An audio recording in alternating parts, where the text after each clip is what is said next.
እንደምን ዋላችሁ። መቼም በስማም አይባልም። የጋራ ለወደፊቱ ግን እስልምናውንም ክርስትናውንም የሚያግባባ የጋራ በስማም መፍጠር አለብን እንጂ ያለ በስማም ልንጀምር አንችልም። እግዚአብሔር ይስጥልኝ። ዶክተር ምህረት ብዙ ጊዜ በሬዲዮ ወይዘሮ መዓዛ ጋራ ሲወያዩ ሰማ ነበር።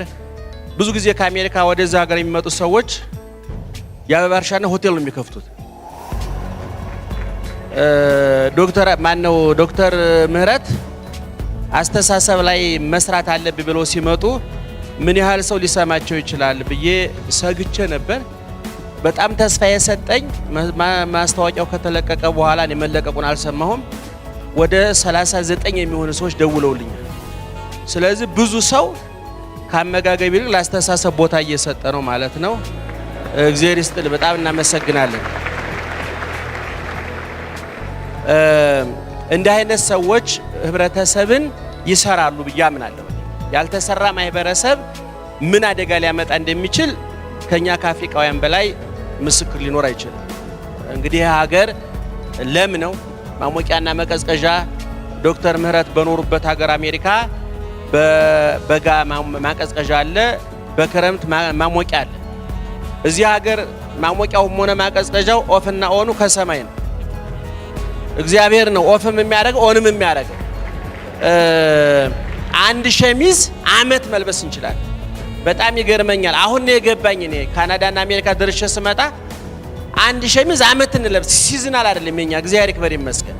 እንደዛ ቢሆን ምን ይውጠን ነበር እውነቱን ለመናገር። እና መሬቱ ተባርኮልና ምንም ጥያቄ የለው። እነ ኬንያ እነ ሩዋንዳ እነዚህ ምዕራብ ብትሉስ ምስራቅ ብትሉት የአፍሪካ መሬት የተባረከ ነው። አቶ ከበደ ሚካኤል ጃፓን እንደሰለጠነች የሚል መጽሐፋቸው ላይ በዓለማችን ያሉ ሀገሮች ሁለት አይነት ሀብት አላቸው፣ የጭንቅላትና የመሬት ብለዋል። አፍሪካውያን የመሬቱ ተባርኮላቸው እዛ አካባቢ ችግር አለ። እነ ጃፓን ደግሞ መሬቱ በየአመቱ በሱናሚ የሚናጥ ሀገር፣ ግን ሱናሚ የጃፓንን ህንፃ እንጂ የጃፓንን ጭንቅላት ማፍረስ አይችልም። ስለዚህ ጃፓን ለኮንጎ ዛይር እርዳታ ትልካለች። እውነት የሁለቱን ሀገር የተፈጥሮ ሀብት ስትመዝኑት ደግሞ በጣም ተአምር ነው የሚሆነው። ዛይር ለጃፓን ነበር እርዳታ መላክ የነበረባት፣ ግን መሬቱ ተባርኮ ጭንቅላት ስለጠፋ 10 ኩንታል ጤፍ ቤት ውስጥ ቢኖር አስፈጭቶ ካልተበላ ከረሃብ ማምለጥ አይቻልም። ስለዚህ አስተሳሰብ ላይ በትክክል መስራት እንዳለብን ስለምናውቅ የእምነት ተቋማት ደግሞ ይሄንን መስራት ወይ ስላልፈለጉ ወይ ስላልቻሉ በጣም በብዙ ምክንያት ነው ያለው። እንደውም በቀደም እኔ ለአንድ ጓደኛ ያልኩት ነበረ። ዶክተር ሙላቱ ተሾመ የሥራ መልቀቂያ ሲያስገቡ ወይዘሮ ሳህለወርቅ ዘውዴ ተሾሙ ተባለ። ሌላ ደግሞ እኛ ያልተረዳ ነው በህሊና የሥራ መልቀቂያ ያስገቡ ደግሞ ተቋማት አሉ። እኔ የሰላም ሚኒስቴር ተቋቋመ ሲባል የእምነት ተቋማት የሥራ መልቀቂያ ያስገብተው ነው ወይ?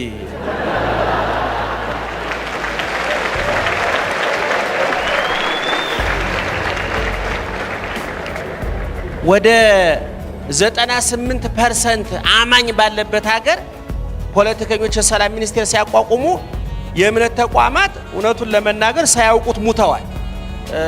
ሰምታቸዋል።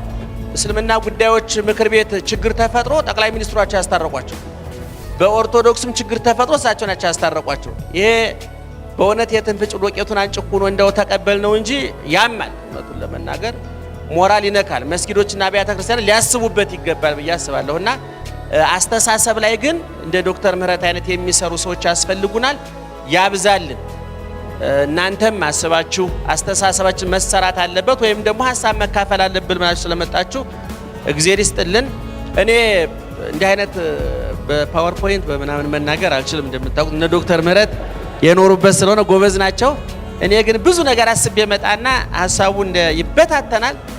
ርዕስ ጠብቆ መናገር ደግሞ እንደ 6 ኪሎ አንበሳ በብረት መታጠር ነው የሚመስለኝ እና የጫካ አንበሳ ነው በትክክል እየኖረ ያለው 6 ኪሎ አንበሳ ባጥር ርዕስ ጠብቆ መናገር።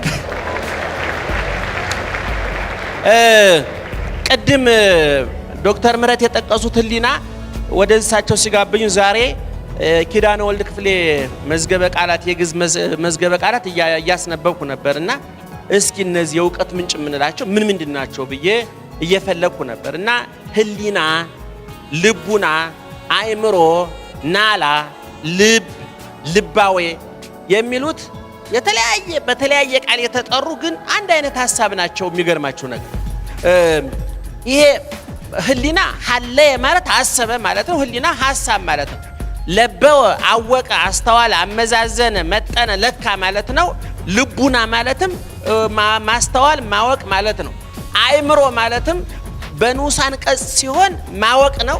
ወይም ደግሞ እንደ ጥሬ ዘር ተረጉሞ ደግሞ ዕውቀት ማለት ነው። ናላ ማለት ደግሞ እሱንም አንጎል ወይም አእምሮ ብለው ተርጉመውታል። እንግዲህ እነዚህ ሁሉ ተጠራቅመው እዚህ ውስጥ ያለ ጉድ ነው። ሁሉ እንግዲህ ሰው ጭንቅላት ውስጥ ያለ ነው። እኔ ከሳምንት በፊት በአንድ ሬዲዮ ጣቢያ ላይ ውይይት ነበረ ስለ ሰብእና እና እኔ እስካሁን ድረስ የሰው ልጅ የሚያጠናው አላገኘም እንደምታውቁት። ምክንያቱም ሰው ስለ ፕላኔቶች ስለ ወደ ማርስም የሆነ ነገር ልከናል ብለው ፈረንጆቹ ተናግረዋል። ያው ቁጭ ብለን ስለሆነ ሳይልኩ አይቀርም ብለን ተቀብለን ያው አሚን ብለናል። ምክንያቱም እኛ ምንም አልተንቀሳቀስንምና እነሱ ያሉትን ከመቀበል ውጪ አማራጭ የለንም። ልከናል አሉ። አዎ ልካቸዋል ነው ያልነው። መላክ አለመላካቸው ለማረጋገጥ ምንም እንቅስቃሴ አላደረግንምና ወደ ጨረቃም ልከናል ብለዋል። እውነት ልከዋል አላኩም አይታወቅም። የመረጃ ምንጮቻችን እነሱ ናቸው። የሆነ ጊዜ ተነስተው ውሸታችን አላክንም ቢሉም አሚን ብሎ መቀበል ነው። ሌላ አማራጭ የለንም እና የሰው ልጅ ስለ እጽዋት፣ ስለ አትክልት፣ ስለ አዝሪት፣ ስለ ከዋክብት፣ ስለ ፕላኔት፣ ስለ ብዙ ነገር ነው እያጠና ያለው። በጣም የሚያሳዝነው ግን ራሱን ሰውን ግን ማን ያጠናው ነው ትልቁ ጥያቄ የሚሆነው። ሰውን የሚያጠናው አላገኘም። ወደ ጨረቃ ሳተላይት አመጠቀ። ወደዚህ ግን ማን ያምጥቅ? ወደ ራሱ ማን ያምጥቅ? ማን ይመራመር በዚህ ጭንቅላት ላይ? እና ሰው ልጅ ተጠንቷል ብዬም ብዙ ሐሳብ የለኝም።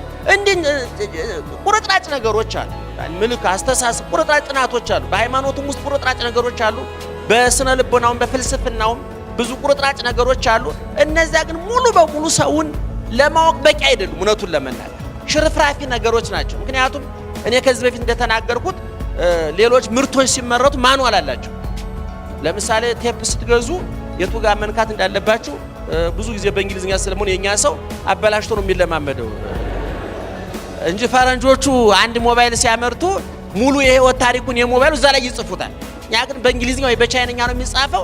መረዳት ከባድ ስለሆነ ጎርጉረን የተበላሸው ተበላሽቶ በትራፊ ነው የምንጠቀመው እና እኔ ሰውን ያመረተው ራሱ እግዚአብሔር ነው። እኔ ሲሰራው ያው ከእናታችን ማህፀን ስንወጣ እንደው እጃችን ላይ የሆነች ማኑዋል ነገር አስይዞ ብንመጣ ጥሩ ነበረ። ግን ማኑዋሉ አልተገኘም አሁን እስካሁን ድረስ። ለዚህ ነው አሁን ለጋብቻ ስንጠናና ማኑዋል የሌለው ነገር ነው እያጠናለን። ምን ማረጋገጫ የለውም። ለዚህ ነው 7 ዓመት ያጠናችው ወንድ ወይም ያጠናች ሴት በሰባተኛው ዓመት የለችም።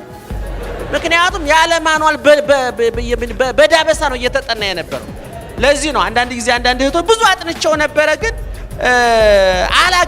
አልተጠናም። መጀመሪያ አልተገኘም እውነቱን ለመናገር እና እኔ ሰውና ይሄ ነው ብሎ አፍን ሞልቶ ለመናገር አልተቻለም።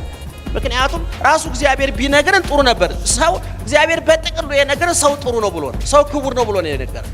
አሁን በኋላ ግን ስንመራመር ሰው መጥፎም አለ። ሂትለርም ሰው ነው እንግዲህ እነ ማዘር ቴሬዛም ሰው ናቸው። ይሁዳም ሰው ነው፣ ጴጥሮስም ሰው ነው። እንግዲህ በሆር ቀዶ የሚበትነው ዱርዬም ሆር ቀዶ የሚጠግነው ዶክተርም ሰው ናቸው። እንግዲህ የሰው ሆር 2 ጊዜ ይቀደዳል ይባላል። ዱርዬም ይቀደዋል፣ ዶክተርም ይቀደዋል። የዶክተሩ ቀዶ ጥገና ሲባል የዱርዬው ደግሞ ቀዶ ብተና ነው የሚባለው እና ከየትም ተነስቶ ሊበትነው ይችላል እና አቤት መበተኑ ደስ ብሏችሁ ነው። እና አሁን ቅድም ዶክተር እንዳሉት የህሊና ምንድነው? አእምሮ ምንድነው? እኔ በዚህ ጉዳይ እንግዲህ እንደ ዶክተር የአውሮፓንም የአሜሪካንም ሳይንቲስቶች በዚህ ጉዳይ ምን እንዳሉ አላውቅም። የሃይማኖት ሰዎች ግን በዚህ በ4ኛው መቶ ክፍለ ዘመን የነበሩ ሊቃውንት ግን በዚህ ጉዳይ ጽሑፍ ጽፈዋል። አንዱ ሊቅ ሲናገር ምንድነው ያለው? ይሄ በነገራችን ላይ ሰው የሚባለው ከዚህ በላይ ነው። ከዛ በታች ነው ተጎታች ነው። ሱቁም ነገር የለውም። ለምሳሌ መታወቂያ ስታወጡ ፎቶ ምንድነው የሚወሰደው?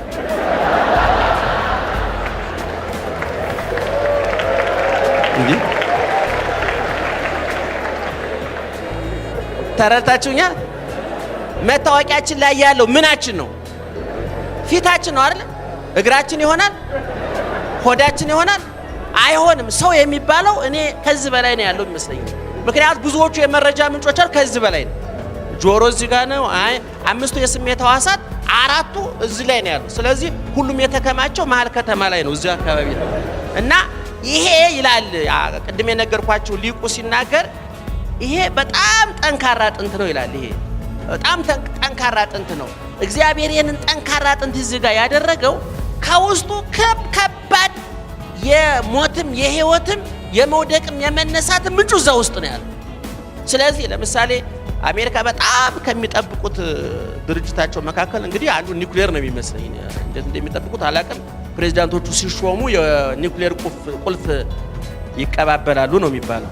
የኛ ሀገር መሪዎች ምን እንደሚቀባበሉ አናውቅም። እና አሁን ትልቁ ይሄ ጭንቅላት ቅድም እንደነገርኳችሁ ምንድነው በጠንካራ አጥንት ነው የከበበው እግዚአብሔር። ከዚህ ከጠንካራው አጥንት ውስጥ ግን ፈሳሽ ነገር ነው ያለው፣ ወይም ደግሞ ሊጥ አይነት ነገር ነው ያለው። ይሄ ግን በጠንካራ አጥንት የተከበበው ምክንያት ይላል። አሁንም ቅድም በግዕዝ ቋንቋ የተጻፈውን ወደ አማርኛ እየተረጎምኩላችሁ ያለው ክበበ አጽም አለው አጥንቱ። ይሄ ምሽጉን መጠበቂያ ነው። ምክንያቱም ይሄ ምሽግ በቀላሉ የሚደፈር ምሽግ አይደለም። ዓለምን ሊያፈርስም ሊገነባም የሚችል ለምሳሌ አሁን እዚህ ሀገር ስንት ፎቅ 40 ፎቅ 30 ፎቅ እየተገነባ ነው አይደል? ያ 40 ፎቅ ያ ረጅሙ 40 ፎቅ ከዚህ ውስጥ የወጣ ነው። አውሮፕላኑ፣ መርከቡ፣ ምኑ ከየት የወጣ ነው? ከሰው ጭንቅላት የወጣ ነው። እና ይሄንን አደገኛ ፍጥረት በአጥንት ከቦ አስቀምጦታል እግዚአብሔር። እስመ ውእቱ ምክንያተ ኩሉ ዘይበጽሕ ላዕሌነ ሰናይ ወእኩይ፣ በእኛ ላይ የሚደርሰው ክፉም ሆነ ደግ ነገር የአእምሮና የህሊና ውጤት ነው ይላል ያ ሊቅ የሚናገረው። ለዚህ ነው ሰዎች ለወዳቸው አስበው እንደሚመሉት ሁሉ ለጭንቅላታቸው ለህሊናቸው አስበው መብላት አለባቸው። አሁን ጨጓራ የሚያማቸው ሰዎች ምግብ ሲያጣ ጨጓራ ምን ያመነጫል ነው የሚባለው? አሲድ ያመነጫል ይባላል። ህሊና ደግሞ ካላነበብንበት አሲድ ያመነጫል። ለዚህ ነው ሰዎች ወይም ከሃዲ ወይም ነፍሰ ገዳይ የሚሆኑት ህሊና ቶሎ ምግብ ስላልቀረበለት አሲድ እያመነጨ ነው ብዬ አስባለሁ። እና ይሄ አሲድ እንዳያመነጭ ለምሳሌ ማታ ወንደላጤዎች ወይም ደግሞ ወጣቶች የዝሙት ፊልም ስታዩ ታመሻላችሁ አይደል? አሁን መረጃው በአይንና በጆሮ ወደ ውስጥ እየገባ ነው። ህሊና ዝም ብሎ እየታዘበ ነው። ሌሊት ጉዱን ያመጣዋል። ታውቃላችሁ። ሴት ከሆነ ከወንድ ጋር፣ ወንድ ከሆነ ከሴት ጋር ሲታገሉ ያድራሉ። አሁን ያ ማታ ሲያየው የነበረው ፊልም በጆሮ ገብቶ ነው። ልክ ባፍ የገባው ምግብ ሰውነታችን እንደሚቀይረው ማለት ነው። እንደውም በሰሜን ሸዋ ቡልጋ የሚባል ሀገር የምታውቁ ከሆነ ቆንጆ ወንድ ወይ ሴት ሲያዩ ሽማግሌዎቹ ምን ይላሉ? እቺ ሴት ስታምር አይሉም፣ አቤት ማማሯ እቺ ሴት አይሉም ይባላል። አየው ይሄ እህል ሲያምር ይላሉ ይባላል። እህሉ ሲያምር ምክንያቱም ያ መልክ የምን ውጤት ነው? የምግብ ውጤት ነው። ምናልባት አንድ ቀን ጦሟን አድራ ብታገኟት ሴትዮ ለካ እህል ቅርጽ ይዞ ስለመጣ ነው፣ መስመር ይዞ ስለመጣ ነው። ለዚህ ነው ብዙ ሰዎች አመጋገባቸው ፊታቸው ላይ ይነበባል ይባላል። በአፍ የገባው ፊት ላይ ይታያል ይባላል። በጆሮ የገባው ደግሞ ንግግር ላይ ይታያል። ከዚህ በፊት ተናግሬዋለሁ እኔ። ጥሩ የተመገቡ ሰዎች የፊታቸው ወዝ ያስታውቃል። ጥሩ የሰሙ ሰዎች ደግሞ ንግግራቸው ያስታውቃል። አሁን ብዙ ሀብታሞች እንደ መልካቸው ንግግራቸው የማያምረው ምግብ እንጂ ጥበብ የላቸውም። እንዳውም ብዙ ጊዜ እላለሁ እኔ ለህሊናችን ለመኪናችን የሚመጥን ህሊና አለን ወይ? አንዳንድ ሰው 5 ሚሊዮን ብር መኪና ይገዛና ህሊናው ግን የባጃጅ ነው።